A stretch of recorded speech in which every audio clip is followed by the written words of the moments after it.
ஐயா ஐயா எங்க நாட்டுக்கு வந்து எங்களுக்கு உதவி செய்ய அப்படின்னு பவுல் அண்ணன் ஒரு மனிதர் வந்து சொல்றாங்க. அது எதற்காக சொல்றாங்க, எதுக்கு அவங்க நாட்டுக்கு வர சொல்றாங்க அப்படிங்கறத நம்ம அந்த அண்ணனை பத்தி பார்க்க போறோம். பவுல் அண்ணனை பத்தி நான் முதல்ல சவுல் அண்ணனை பத்தி சொல்லலாம். சவுல ஏசப்பா என்ன செஞ்சாங்க, சந்திச்சு வச்சுட்டாங்க. உடனே அவங்க ஏசப்பாவை பத்தி பிரசங்கம் பண்ணினாங்க. அந்த சவுலுக்கு மறுபெயர் பவுல். சரியா? அவங்க நிறைய நாடுகள்ல பிரஜாதிகள் மத்தியில ஏசப்பாவுக்காக ஊழியம் செய்யறதுக்கு கப்பல் பிரயாணம். கப்பல் பிரயாணம்னா லேசா இருக்குமா கஷ்டமா இருக்குமா? கஷ்டமா இருக்கும். ரொம்ப மாச கணக்குல கப்பல்லையே பிரயாணம் பண்ணுவாங்க. அப்படி பிரயாணம் பண்ணி ஏசப்பாவுக்கு ஊழியம் செஞ்சாங்க அண்ணனே. அப்போ ஒரு தரிசனத்தின் மூலமா ஏசப்பா வந்து அவங்க கூட பேசுவாங்க. நீ இந்த நாட்டுக்கு போ, இந்த இடத்துக்கு போகாத அப்படின்னு பரிசுத்த ஆவியினால தடை செய்யப்படுவாங்க. எங்கேயாச்சும் போச்சோன்னா போவாங்க, போக வேண்டாம் அப்படின்னு சொன்னா போக மாட்டாங்க ஊழியம் செய்ய. அப்படியே அந்த தரிசனத்தின் மூலமா ஆண்டவருடைய ஆலோசனையை கேட்டு வழி நடந்தவங்க இந்த பவுல் அண்ணன். சரியா? இந்த பவுல் அண்ணன் மூலமா ஆண்டவர் நிறைய அற்புதங்களை செய்திருக்காங்க. நிறைய பேருக்கு ஏசப்பாவை பத்தி அறிவிச்சதுனால நிறைய பேர் என்ன செஞ்சிருக்காங்க, ஆசீர்வதிக்கப்பட்டிருக்காங்க. அப்போ ஒரு நாள் அவங்க வந்து மக்கேதோனியா தேசத்துக்கு போகணும் அப்படின்னு சொல்லி தரிசனம் பண்றாங்க. சரியா?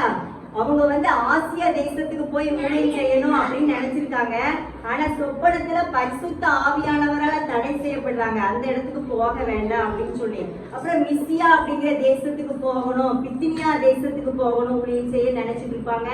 அங்கேயும் போக வேண்டாம் அப்படின்னு பரிசுத்த ஆவியானவர் என்ன செய்வாங்க, தரிசனத்தின் மூலமா சொப்பனத்தின் மூலமா தடை செஞ்சுட்டு அப்புறம் ஒரு துரோவா அப்படிங்கிற இடத்துல போய் தங்கி இருப்பாங்க. அப்போ ஒரு சொப்பனை அவங்க காணுவாங்க, துரோவா.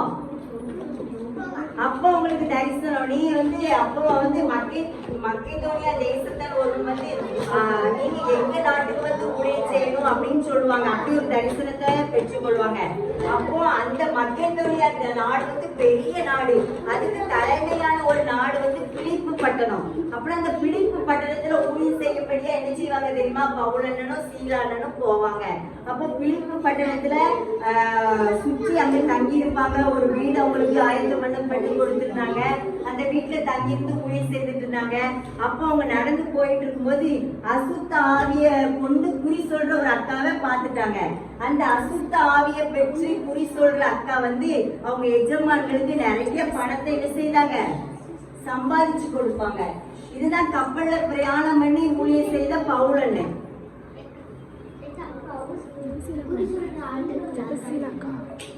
இதுதான் பவுல் அண்ணன். சரியாமா?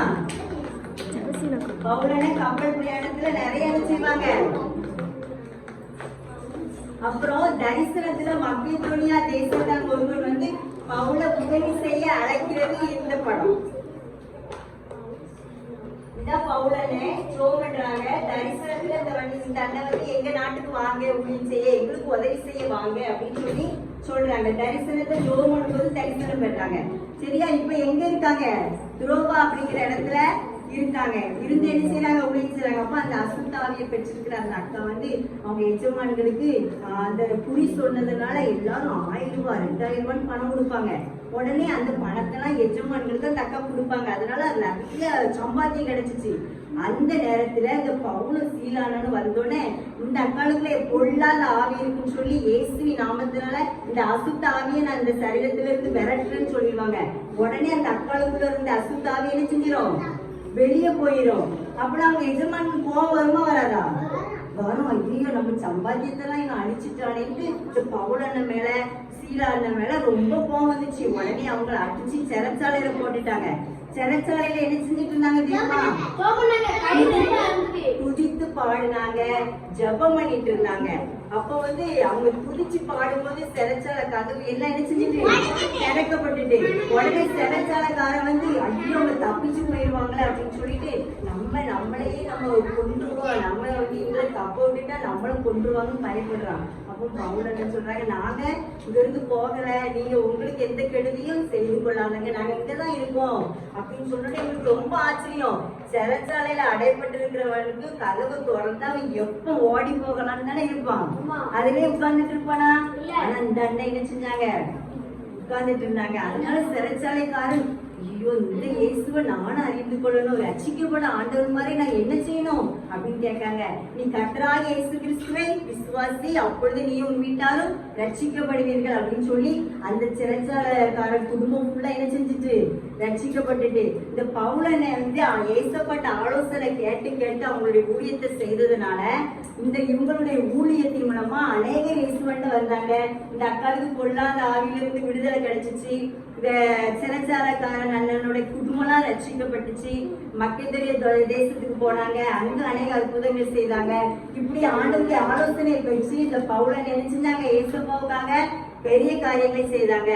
நம்மளும் நம்முடைய வாழ்க்கையில என்ன செய்யணும், ஏசப்பாவுடைய ஆலோசனை பெற்றுக்கொள்ளணும். எப்படி பெற்றுக்கொள்ள முடியும்?